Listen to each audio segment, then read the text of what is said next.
안녕하세요. 캐나다 가장 북쪽 대도시에 살고 있는 캐나다생입니다. 제가 살고 있는 에드먼튼인지 에드먼턴인지 헷갈리는 이곳은 캐나다 전역 그리고 아메리카 대륙 전체 대도시권 중 가장 북쪽에 위치해 있어요. 캐나다에서는 토론토, 몬트리올, 밴쿠버, 캘거리 다음으로 큰 도시가 이 에드먼턴이라고 하는데요. 인구가 100만이 넘고 광역까지 하면 150만이 넘는다고 합니다. 미친 부동산이라고 하는 캐나다 지역에서 가장 집값이 저렴한 대도시가 아닐까 싶은데요. 요즘은 또 집값만큼 많은 분들이 인도 사람들이 많은지 궁금해 하시더라고요. 그래서 오늘은 제가 살고 있는 곳에서 체감하고 있는 인도인들의 점유율, 그리고 캐나다 가장 북쪽 대도시의 추위 집값, 마리화나와 마약에 대해 한번 현지에서 느끼는 점들 전해드려 볼까 해요. 요즘 캐나다에서 관세, 인도 이민자, 집값 등 여러 가지 이슈가 있는데요.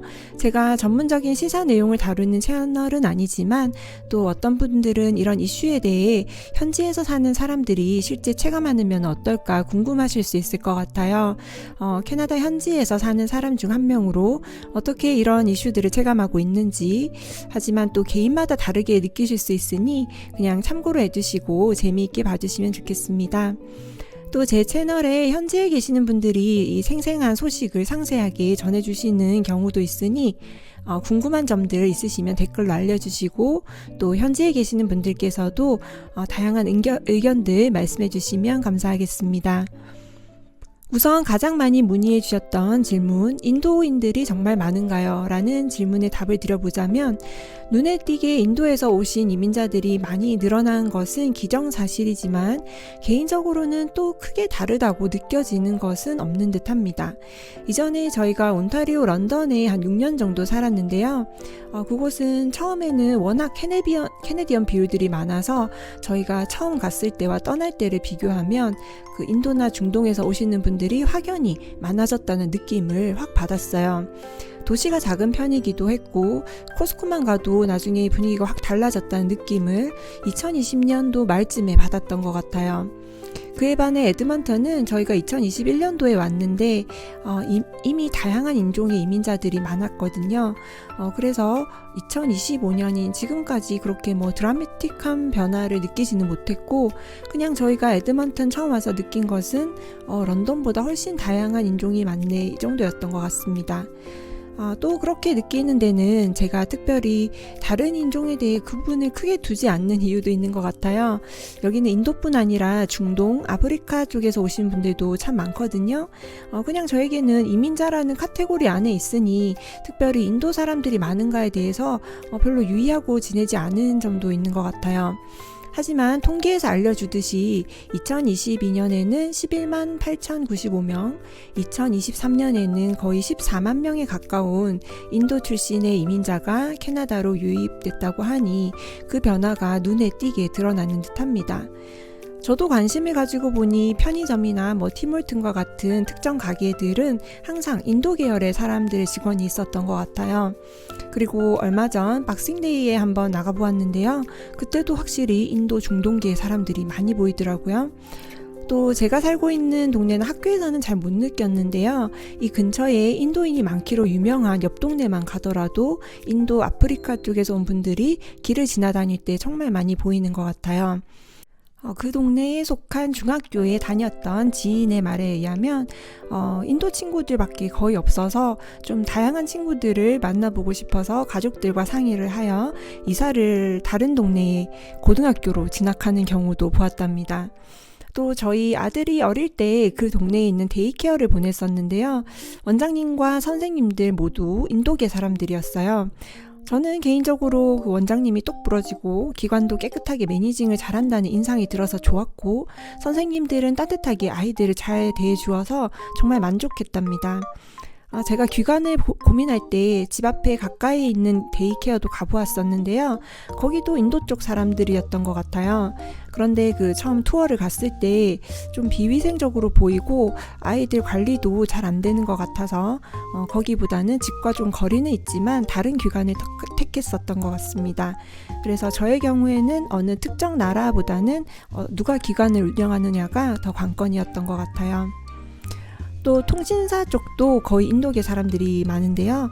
박싱데이 세일 기간에 찾은 한 가게에서 지금 생각해보니 역시 인도분들에게 상담을 했는데 계산도 빠르고 일 처리도 잘해주어서 만족했답니다. 인도분들과 안 좋은 경험을 하신 분들도 많이 계실 텐데요. 사람에 따라서 다를 수 있는 것 같아요. 어느 나라에나 다양한 사람들이 있듯이요. 다만 인도분들이 짧은 시간에 한 번에 많이 유입되고 또 그분들의 커뮤니티가 급속하게 성장하면서 이 똘똘 뭉쳐서 서로 돕는 분위기가 있거든요. 물론 서로 돕는 것은 좋은 것이지만 특정 직종의 이 커뮤니티 안에 인도 사람들을 선호해서 뽑다 보니 상대적으로 그 외의 사람들이 일자리를 잘 구하지 못한다거나 경쟁이 더 치열해지는 그런 현상이 있는 듯합니다. 또 문화 차이로 인한 갈등도 있을 수 있는데요. 유입수도 많고 커뮤니티도 굉장히 굳건하게 이렇게 운영되다 보니 새로운 캐나다 문화에 적응하기보다는 기존의 인도 문화를 그대로 고수하는 것이 자연스럽게 되고, 그러다 보니 현지에 살아가는 사람들과 갈등이 있을 수 있는 것 같아요. 생활상에 예를 들면 이웃 간에 혹은 운전 문화와 같은 것들이 있을 수 있는 것 같습니다. 저는 개인적으로 불편함을 느낀 적은 별로 없었는데 이전에 한번 호숫가에 놀러 갔는데 한 대가족 무리가 큰 스피커로 음악을 정말 크게 틀어두어서 좀 눈살이 찌푸려진 적이 있었어요. 그래도 가족 모임이니 뭐라고 하기도 그렇고 저희가 숲속에 좀 조용한 곳으로 들어가서 자리를 잡았었네요. 지금 생각하니 그 인도나 중동 쪽 분들의 사람이었던 것 같은데 당시에는 특정 인종 때문이라고 생각은 안 했던 것 같고 어디 가나 다양한 사람들이 있다고 생각하고 넘겼던 것 같아요. 그런데 만약 내 옆집에 그렇게 항상 음악을 크게 틀어두는 사람, 또 다른 사람을 배려하지 않는 이웃이 있고 매일매일 생활에서 그게 계속된다면 상당히 삶의 질에 영향을 미칠 것 같습니다. 토론토나 밴쿠버, 브렌튼과 같은 특정 도시에 아마 특정 지역에 더 많은 인도분들이 집중되어 있는 곳이 많은 것 같은데요. 그런 곳에 가면 정말 인도인지 캐나다인지 하는 생각 드실 수 있을 것 같아요. 현지에 계신 분들 계시면 어떠신지 댓글로 알려주시면 감사하겠습니다. 그리고 집값은요, 에드먼턴이 캐나다 대도시 중에서는 가장 저렴하지 않을까 싶어요. 그래서 많은 분들이 계속 이쪽으로 많이 넘어오시기에 저희 집에도 계속 공인중개사분이 메일을 넣습니다. 집을 팔라고요. 이분 집을 많이 파셨는지 이전에는 핸드라이팅으로 복사를 해서 넣으시더니 이렇게 이제 멋진 프린트를 해서 광고를 하시더라고요. 그리고 추위는요, 올해는 1월까지 영상 기온도 많고 정말 나쁘지 않았어요. 2월에 접어들고서야 마이너스 25도에서 영하 30도까지 가는 추위가 몇 주 지속될 것 같은데요. 그래도 사람들은 병원도 가고 장도 보고 학교도 가고 일상생활을 그냥 한답니다. 영하 20도 넘어가면 야외 스포츠 활동 같은 것은 좀 힘들고요. 학교에서 쉬는 시간 밖에 나가는 기준이 영하 22도더라고요. 어쨌든 이렇게 추운 곳에서 난방비는 과연 얼마나 나올까요? 이건 개인 집에서 온도를 설정해 주시는 것에 따라 다를 수 있는데요. 저희 집과 같은 경우는 가장 일반적인 경우인 퍼니스라고 하는 가스 보일러를 사용하고 있고요. 아침 6시 45분부터 저녁 8시까지 21.5도로 설정해 두어요. 낮에 더우면 임시로 좀 내리기도 하고요. 잘 때는 17도로 낮추어서 이렇게 방에 이동식 전기 히터를 온도를 맞춰두고 잔답니다. 저희가 여기 온 첫 해는 잘 모르고 난방비가 많이 나올까 걱정이 되어서 항상 18도를 맞춰 두었었는데 제가 정말 너무 추워서 다른 곳으로 이사 가자고 울면서 남편한테 말했던 기억이 있어요. 난방비 아끼는 것보다 몸이 더 아플 것 같기에 다음에는 난방비 나와도 21도 정도로 맞춰두었더니 살만하더라고요. 난방비도 그렇게 차이 나지 않고요. 그런데 여기 캐네디언들은 18도에 맞춰서 집에서 이렇게 옷 많이 입고 지내시기도 하는 것 같습니다.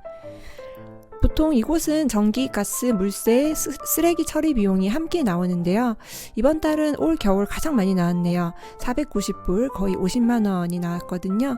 보통 연 평균으로 따지면 매달 350불 정도 되는 것 같아요. 물가는요, 최근 한국 다녀오신 분들이 한국 물가가 더 비싸다고 하시더라고요. 물가 내용을 하면 너무 길어져서 이건 다음에 이 미국 관세가 어떻게 되는지 한번 보고 따로 제작해 보도록 하겠습니다. 이전에 제가 에드먼튼 물가, 집값, 교육, 도시 분위기 등을 좀 자세하게 말씀드린 영상이 있으니 궁금하신 분들은 먼저 참고해 보시기 바랍니다. 또 궁금해하셨던 부면이 마약에 관한 것이었는데요. 캐나다는 이 마리아나가 합법이죠. 저희 동네에서도 한 번씩 냄새가 나고요. 담배처럼 사람들이 생각하는 것 같아요. 이 냄새는 스컹크 냄새랑 비슷한데 나중에는 딱 구분이 가더라고요. 저는 담배 냄새만큼 아주 이 냄새를 싫어한답니다. 마리아나 다루는 가게들도 흔하게 보실 수 있어요. 아이를 키우는 입장에서 부모님들이 염려를 하시는데 한국에서 아이들이 담배 유혹에 직면하는 것과 비슷한 것 같아요. 그래서 아이들에게 그 해로움의 결과에 대해서 계속 알려주고 친구들을 잘 사귀게 하는 것이 중요한 것 같습니다. 중학교 정도만 되어도 좀 이런 부류가 명확하게 나뉜다고 해요. 그리고 실제로 제가 마약에 취한 사람을 본 경우는 다운타운 쪽 맥도날드나 티몰튼 화장실에서 있었어요. 다운타운 쪽으로 가면 그런 분들 한 번씩 볼 수 있는 것 같아요. 도시 안에서도 어느 지역이냐에 따라서 많이 다른 것 같습니다. 그런 사람을 길에서 맞닥뜨리면 막 위협이 된다는 생각은 안 들지만 이 술 취한 사람에게 가까이 가지 않듯이 좀 신경을 쓰고 거리를 유지하려고 하게 되는 것 같아요. 일반적으로 저희 동네와 같은 주거지나 주택가에서 그런 사람을 본 적은 없습니다. 그럼 현지에서 전해드리는 오늘 소식이 또 캐나다 생활, 특히 에드먼턴에 대해 궁금하시는 분들께 도움이 되셨으면 좋겠네요. 영상이 마음에 드셨다면 구독과 좋아요 부탁드리고요. 우리 오늘도 꼭 행복하기로 그럼 선택하고 좋은 하루 되시기 바랍니다. 저는 다음 영상에서 인사드릴게요.